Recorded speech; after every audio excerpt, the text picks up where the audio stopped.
In a few days' time, Prince Harry is set to be given the Pat Tillman Award, an accolade that honours war veterans and soldiers who have made an exceptional contribution.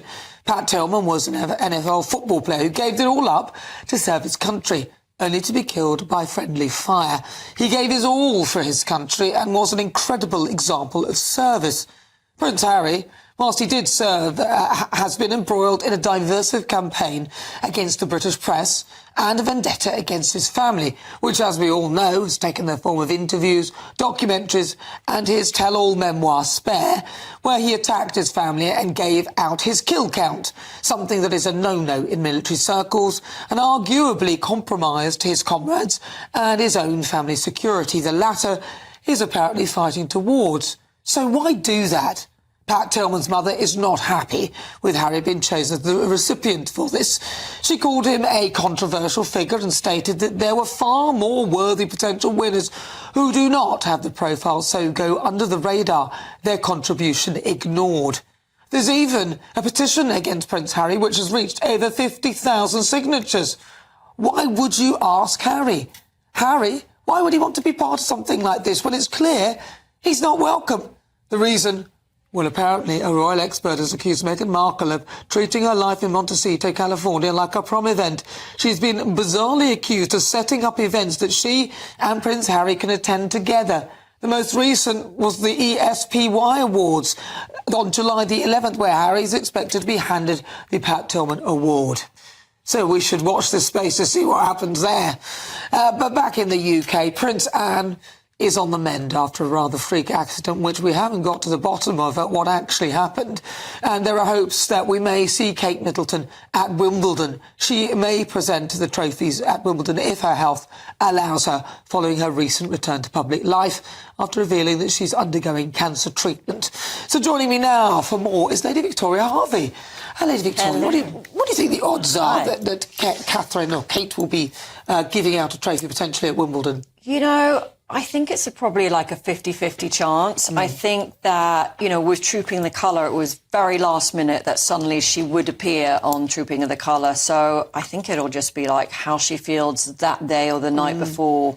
And, you know, she quite possibly could surprise us all by actually giving out the awards. Oh, that'd be lovely, wouldn't it? It'd be so nice to see her. It would be. Hopefully she's... tennis was like her thing. I mean, I'm sure she's been watching it at home. Yes. But, yeah, it would be really great to see her there. Have you caught sight of any of Wimbledon so far? Do you know what? So I have been watching some of the matches, but I went to the pre-Wimbledon Novak match, which was at the Hurlingham Club, where they always do that pre-Wimbledon. Yeah. So I'm hoping to go this weekend. That'd be lovely, won't it? Yeah. Who do you think will be playing? Because it's coming up to the finals, isn't it? Yeah, I think, well, I'm pretty sure, like, we'll have the usual sort of Alcaraz, Djokovic. Yeah. So we'll see. Right? We shall see. Yeah. Well, it's always so entertaining, though. We do love a bit of Wimbledon. Now, what about Princess Anne? Now, she's recovering from a significant head injury. We don't fully know what happened, though, do we? How much can you tell us about what went on? I think, like, you know, it's kind of like it's sort of a thing where we're told, don't worry, they're going to be fine. It's, you know, it's not serious. But actually, I think with her, it is actually way more serious than it could have been, you know. She was apparently unconscious for quite some time before anyone found her and completely lost her memory and doesn't know what happened. So I'd say that's quite serious. Yeah, so how do you know all of these details? I have good sources. Her sources are told. So she wasn't actually on the horse. She was in the stables. That's the part that is not known, but it sounds like she was possibly in a stable and got kicked in the head and was laying unconscious for quite some time. Wow. And just has no memory of what actually happened. Now, what do we know with regard to the family and everything? Presumably they're rallying around her. Yes. I mean, look, their family is, like, super close, and her children, you know, Peter and Zara, I'm sure Mike's there as well with the kids. So it's just, you know, it does feel like the royal family is really getting a battering, and it does feel like some kind of voodoo thing that Meghan Markle has put on that family. Well, no, you can't blame Meghan Markle No, for I'm that. not. Look, But I'm just saying, Meghan as Markle soon is as she guilty. came into the picture, like, everything has gone wrong in that family. But Doesn't it Meghan seem Markle like is that? guilty of many things, but I don't think she's any good at voodoo. You don't I'm think pretty she's got sure. some kind of doll where she's sort of prodding it? I doubt it. She's too busy dealing with her own stuff. But no, that's So- you know, I've got to be honest. You know, to be fair to It's Meghan just Markle like on that this she's one. put like a sort of a dark spell on them. And or negativity. something. Yeah. Well, I suppose negativity does become almost infectious, doesn't it? If one thing goes wrong, I then mean, another that and another. family had been really healthy until she came into the picture. You know, first the Queen, you know, I mean, we had Prince Philip first, then the Queen. And, you know, this is a family that have had really, like, high life expectancy. There hadn't really been that much illness in the family for quite some time. And suddenly, like, one by one, like, each member is getting sick. Well, they say dis-ease, so disease, you know, evolves from, you know, instability, emotional, I mean, certain... Stress. I mean, stress is the biggest killer. So isn't stress, I think, would have been a very important factor in many of those And a lot illnesses, of that but- stress has come about by Meghan creating this big break in the family. Well, yes, I mean, you could argue that Meghan did create a big break in the family, but I don't know whether you could argue that she's the reason why all these odd things are happening. I'm not. But I can see why you can sort of... It's just like coincidence, isn't it? Yeah, I just don't believe in coincidence. You don't believe in coincidence. You think everything happens That's for a what they reason. say, right? Yeah. Well, you know, it's not like me to defend Meghan, but I've got to be honest on that one. You know, I can't blame her for those things. But yes, It stress just feels very does- strange that there has just been so much illness, so much negative impact on that family in those few years. Well, stress does trigger illness. We Yeah. know that. You know, and you know, undoubtedly, And the I entire think family have with, been like, under a lot as you well. know, Princess, Kate, Yeah. I think for her, definitely, like, stress was, like, the big issue. Yeah, and but presumably it works both ways because there'll be stress on the Sussexes side of things as well. But we shall see what happens. Right. But I do hear you, and I know a lot of people are going down that sort of mind track. Right. What about Prince Louis now? He might inherit Prince Andrew's title as part of royal tradition, which has been followed for more than a century. Yeah, I mean, that is the natural line of succession. So him being the younger brother of, you know, the future monarch, if George becomes king, he would inherit Duke of York. Obviously, that title is not given until the current Duke of York is no longer here, right? So I guess depends how long he lives. Yeah, well, I mean, if he outdoes the Queen, I mean, you know, some of these family members can live a really long time. well, and let's hope he's not on the list. I literally think at this point, like, all the family members, just one by one, something happening to them. I feel like Prince Andrew is going to be like the last man standing at this point. Well, it might be Prince Harry. It might be the way things are going. Well, I think that's what, you know, the Americans would like. What for Prince Harry to become back they in the would royal love, line? like, the future monarch to be a half American, half English, right? That's been the don't know. plan all along. I don't know whether the Americans will take that in. I'm not sure the British public will even be prepared to Oh, no, give their we two wouldn't. pennies worth And I to actually support these don't people. think those kids should be in the line of succession. Well, Harry you and know, Meghan's children. I don't think they should be. They're being brought up in America, not in England. Like, how can those kids... You know, they're probably going to have an American accent. Well, I do think that if you step away from being a working royal, then you should step away from the titles as well. And I also think you step away from the line of succession. I think that's... Right. You have stepped away, you've chosen to do that. So Yeah. I am totally in agreement with you that if you have this wonderful privilege, but you denounce it by saying, no, I don't want to do the things that will give me that privilege, and you step aside, then I think the bloodline should stop there. I don't think it should carry on. Right, yeah. I'm with you on that. Maybe there are things in place that may well happen. William, he is the next in line. He may well do that because it will pass down to his children. Now, an author has also claimed that Prince Louis and Princess Charlotte might consider renting a flat in Shoreditch as part of a potential move away from traditional places. How old are they? They're only, what, I mean, too can young. you imagine, like, a journalist actually coming up with this ridiculous idea? Absolutely ridiculous. Like, no, it's not going to happen. I don't know why, like, a lot of people in this country want to try and... they're just trying to normalise the British royal family as, like, they're just Mr. Joe Bloggs. They're not. At the end of the day, they're not. They're the royal family. They're not going to be living in freaking East End. Not happening. Well, we don't want them to be normal either. No, we don't. These are people that the British public is aspiring to, right? Yeah. Who wants to live down there? We don't want them to be normal. If you live in Buckingham Palace, or if you live in Kensington Palace, you don't want to live in... I like the idea of them there. I can't help it. I like the idea of royalty, and, it does give you an idea. You're right, doesn't it? Because, you want to be a princess. I think Meghan wanted to be a princess, although I don't think she realised that princesses actually have to do a lot of work. You want to look at them as just like, they're going to be living... I don't know. Next by door. the flower market. They open the next door. All right, mate. All right. All right. All right, Lily. Like they're in EastEnders. All right, Charlotte. Are you doing? Yeah. We don't want that. Yeah. Then the music. It's not good. No. No. They need to be behind the big gates. Yeah, we quite like it. I mean, and that's what holds the sort of illusion of sort of perfection and stability, doesn't it? So that's what we like. Yeah. Unfortunately, obviously, certain things have come in the fray now to make it look unstable, and we don't want that. We don't want that at all. No. Now, what about this protocol that Queen Camilla has established to ensure that everyone's not wearing the same thing? Right. The same colouring? So I've heard that they all like to wear blue, and now there is a new... thing where they actually can wear blue as long as it's a different shade of blue than Camilla. She gets to choose her blue. And then the other royal family members get to choose their blue. So you can have turquoise and navy blue and royal blue, and it works. Well, it works, doesn't it? And it's, as part of the flag, red, white and blue, you're even merging with the flag.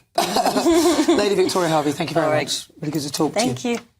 Right, well, you're watching GBN America. Let's head across the pond now to Maureen Callahan. She's joining us to talk all things Meghan and Harry. Maureen, it's been said that Meghan is apparently eager to reconcile with Kate. Really? What's that about? I will give you one guess. I think that the plans to establish the rival court in Montecito have been failing ever downward. Since their arrival here, every single solitary business showbiz plan Meghan has tried to get off the ground has landed with a resounding thud, and there is only one means of survival, and that is to be welcomed back into the royal fold. Yeah, it would seem that way because they're not really being welcomed anywhere. Now, of course, Prince Harry is supposed to be picking up this Pat Tillman award, but thousands of people have signed a petition and Pat's mother has said, why on earth have you picked him? Nana, I cannot tell you how galling this is to Americans. Pat Tillman is a genuine hero. For anyone who doesn't know, he was a former NFL player. He gave up his career to voluntarily enlist after September 11th to go fight. He was killed by friendly fire. This is a guy who represents what we like to think of as the best of America. For Harry, not only to be offered this award, but to accept it unblinkingly and unthinkingly is appalling to most of us. Well, you see, this is the thing, really, because even when he was in that helicopter, I think it was like, when you go on... when the person who isn't flying the thing is at the front, but there's somebody at the back doing all this, actually doing a lot of the work. I don't even think that he was actually even flying these things on his own. And there was a lot of a protective ring around him where the other troops protected him whilst also trying to fight. And then he has even revealed his kill count in his memoir, Spare. So he's disrespected those who he fought with, surely. 100%. I mean... we have read about how Harry was protected by, his fellow soldiers. That was another part of their job, really. And then in Spare, he bragged about his, quote, kill count and said that these people he killed were basically like chess pieces or parts of a video game. And it reveals a very... small, immature mind, who really, if he had, again, they may have good people around them, but they don't listen to them if so, because if he had an iota of intelligence, he would respectfully decline this award. He would actually get a little bit of respect for doing something like that. Well, according to all reports, he's still apparently going ahead to collect it. And this is part of... now, one journalist has said that this is part of a sort of Meghan Markle ploy type thing, because she's booking lots of different events all around America to try and sort of build them up a bit, in the Hollywood Hills, and trying to, push their PR forward. I mean, what on earth are they doing? What do you think? And what is Meghan up to these days, other than that, apparently? Yeah, the sort of mind sweeping of any award that will be offered. She's trying to get this Netflix cooking show off the ground. She's trying to get American Riviera Orchard off the ground, which always coincides with anything major the royals have going on. When Kate finally reemerged for Trooping of Color, Meghan took that morning to release like another jam and another bottle or jar with feeling, just very low rent, but like, look, I'm here, I'm over here. And it all feels just incredibly grasping, desperate, and down market, I think. What is the point of all of this, though? Where are they heading with this? They can't possibly get more famous. It's turning into infamous. They can't possibly, the brands are failing. I literally don't see what the point of all of this is. They were loved when they were within the royal family, and now they're out there.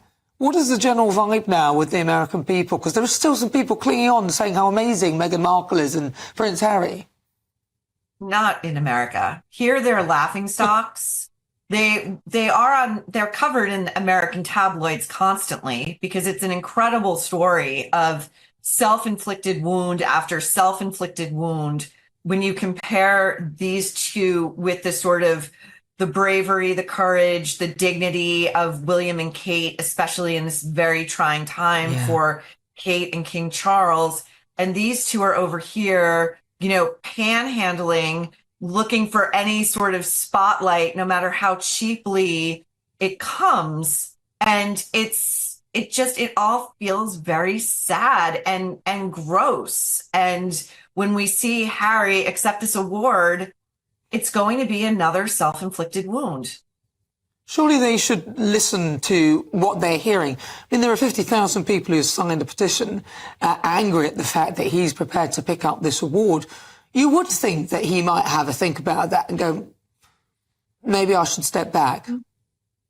I'm sure his number one counselor is Meghan, who, has never met a camera, an event, an undeserved award that she, has not accepted. It was maybe a year ago, a little more, that she accepted a Woman of Vision award at the Ms. Magazine Foundation. She was up on a stage with people who are boots on the ground activists doing deeply unglamorous work.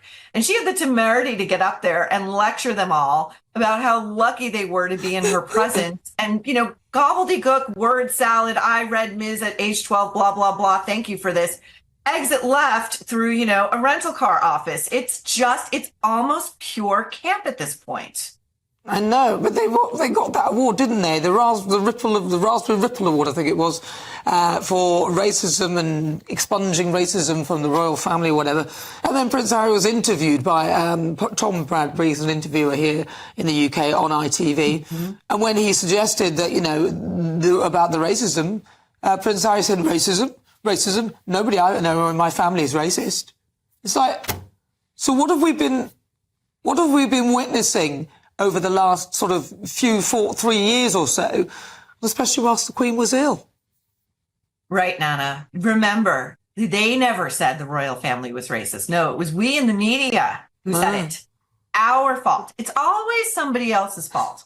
Always. And I love this new plot line for them of trying to reinsert themselves into the royal fold and constantly leaking that Meghan has been doing her best and trying to express her sympathies and best wishes to Kate and sending homeopathic Californian recipes or whatever. And she just can't understand why Kate, whose text messages she leaked to Harry so he could publish in his memoir, won't respond in kind. It boggles the mind, doesn't it? Well, of course, Kate's not going to respond. First of all, she's been pretty unkind about Kate. And, you know, Kate is absolutely stunning, beautiful, and exactly what she isn't, which is it's sad because she had every single opportunity to be successful and they chose to walk away. Listen, Maureen, I'm wondering, though, what do you think with this latest sort of award that Harry is going to be picking up in a matter of days?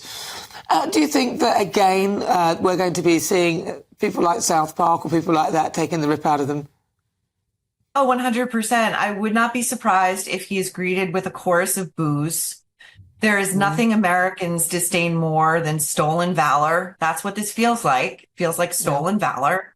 Feels like an insult to the memory of Pat Tillman.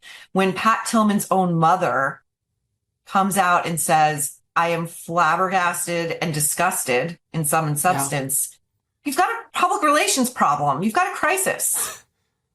I can't believe that with all that, he still is prepared to pick up the award. It is astonishing.